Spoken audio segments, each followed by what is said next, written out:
বন্ধুরা এখানে কুকুরটি বলল, মালিক এই চিঠিগুলো পড়ে দেখেন। জ্যাকি রে, আমার চাকরি হয়ে গেছে। তখন কুকুরটি বলল, যান যান আপনি তাড়াতাড়ি যান, তুই ভালো থাকিস কেমন, আমি চাকরি থেকে এসে রান্না বান্না করবো। তখন কুকুরটি বলল, আমার মালিক আস্তে আস্তে অনেক দেরি হবে, আজকে নতুন চাকরি করতে যাচ্ছে, আমি মালিকের জন্য কিছু চিংড়ি তুলে এনে রান্না করে ফেলি তাড়াতাড়ি।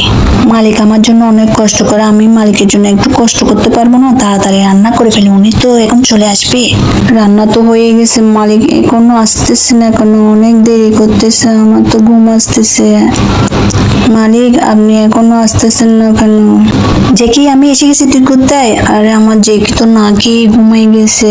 ইস, দেখি তো টেবিলে এটা কি, আবার চিঠিতে কি লিখে দিল, মালিক আপনি আস্তে আস্তে অনেক দেরি হচ্ছে, আপনার জন্য চিংড়ি রান্না করে রাখছি, আপনি খেয়ে নিন।